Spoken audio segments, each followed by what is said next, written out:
अभिवृद्धि और विकास का अर्थ एवं सिद्धांत। अभिवृद्धि और विकास का अर्थ सोरेनसेन के अनुसार साधारणतया अभिवृद्धि शब्द का प्रयोग शरीर और उसके अंगों के आकार और भार में वृद्धि के लिए किया जाता है। इस वृद्धि को नाप और तोल सकते हैं। विकास का संबंध अभिवृद्धि से है, पर शरीर के अंगों में होने वाले परिवर्तनों को व्यक्त करने के लिए इस शब्द का प्रयोग किया जाता है। विकास में अभिवृद्धि का भाव निहित है। हरलाक के अनुसार विकास अभिवृद्धि तक सीमित नहीं है, इसमें प्रौढ़ावस्था के लक्ष्य की ओर परिवर्तनों का प्रगतिशील क्रम निहित रहता है। विकास में व्यक्ति में नई विशेषताएं और नई योग्यताएं प्रकट होती हैं। अभिवृद्धि और विकास के अंतर। सोरेनसेन के अनुसार अंगों के आकार और भार में वृद्धि का द्योतक हो तो विकास अभिवृद्धि से संबंधित है। फिर भी शरीर के अंगों में होने वाले परिवर्तनों को व्यक्त करने के लिए इस शब्द का प्रयोग होता है। इन दोनों में अंतर पाया जाता है, जो निम्न प्रकार के हैं। अभिवृद्धि विशेष आयु तक चलने वाली प्रक्रिया को अभिवृद्धि कहते हैं।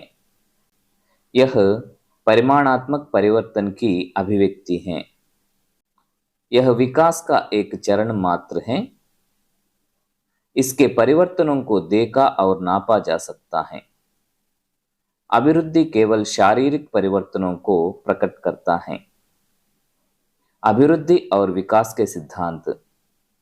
बालक के विकास में और वृद्धि में होने वाले परिवर्तन कुछ निश्चित सिद्धांतों के अनुसार होते हैं, जो निम्न प्रकार के हैं। निरंतर विकास का सिद्धांत। इस सिद्धांत के अनुसार विकास की क्रिया निरंतर चलती है। यह कभी तीव्र और कभी मंद होती है। फलस्वरूप व्यक्ति में कोई आकस्मिक परिवर्तन नहीं होता। स्किनर के अनुसार विकास प्रक्रियाओं की निरंतरता का सिद्धांत यह बता देता है कि व्यक्ति में कोई आकस्मिक परिवर्तन नहीं होता है। विकास की विभिन्न गति का सिद्धांत। डगलस और हॉलैंड के अनुसार विभिन्न व्यक्तियों के विकास की गति में भिन्नता होती है।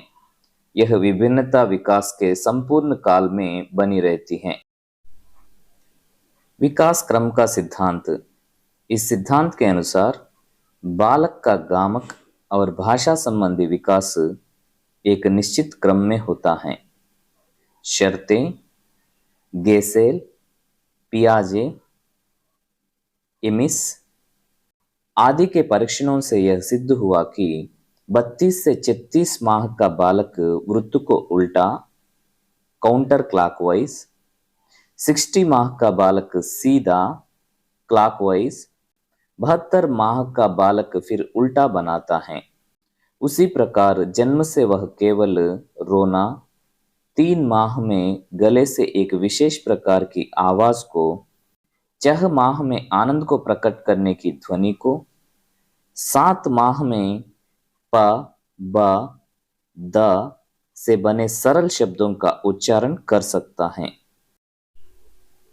विकास जन्म से मृत्यु तक चलने वाली प्रक्रिया को विकास कहते हैं। इसमें गुणात्मक और परिमाणात्मक दोनों पक्षों की अभिवृद्धि निहित है। विकास में अभिवृद्धि भी निहित है। इसके परिवर्तनों को अनुभव किया जा सकता है, नापा नहीं जा सकता। संपूर्ण पक्षों के परिवर्तनों को संयुक्त रूप से प्रकट करता है। विकास की दिशा का सिद्धांत। इस सिद्धांत के अनुसार बालक का विकास सिर से पैर तक एक ही दिशा में होता है। बालक अपने जीवन के प्रथम सप्ताह में सिर उठाता है। प्रथम 3 माह में नेत्रों पर नियंत्रण कर सकता है।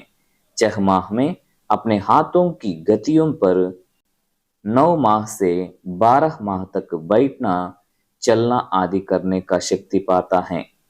खासकर पैरों पर नियंत्रण पाता है।